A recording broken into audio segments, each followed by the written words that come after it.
Whether through democracy, strong public education, quality health care, or broad economic opportunity, reducing inequity is the highest human achievement.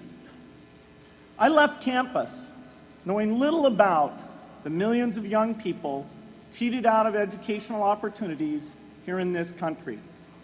And I knew nothing about the millions of people living in unspeakable poverty and disease in developing countries. It took me decades to find out. You graduates came to Harvard at a different time. You know more about the world's inequities than the classes that came before.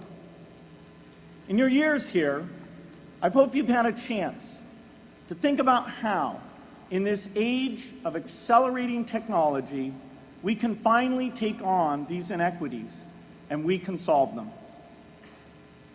Imagine, just for the sake of discussion, that you had a few hours a week and a few dollars a month to donate to a cause.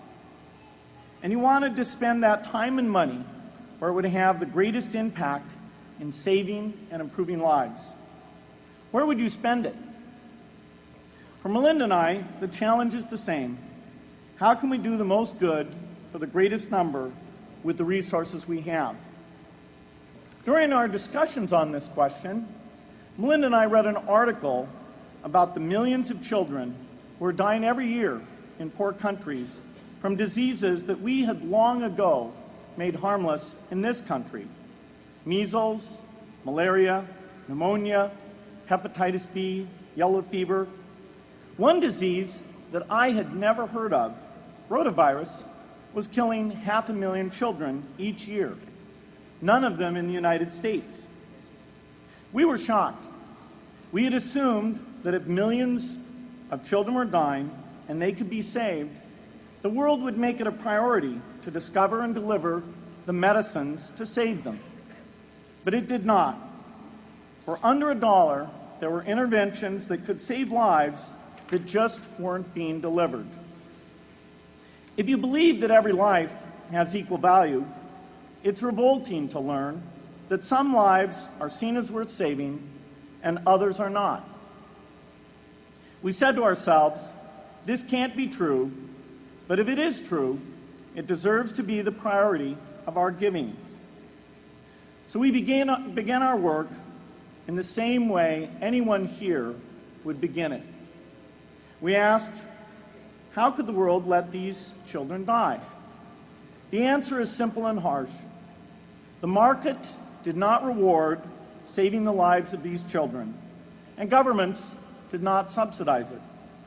So the children died because their mothers and fathers had no power in the market and no voice in the system.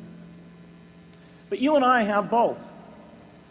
We can make market forces work better for the poor if we can develop a more creative capitalism.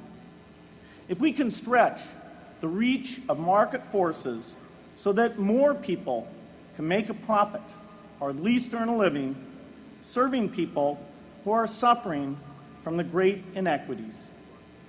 We can also press governments around the world to spend taxpayer money in ways that better reflect the values of the people who pay the taxes.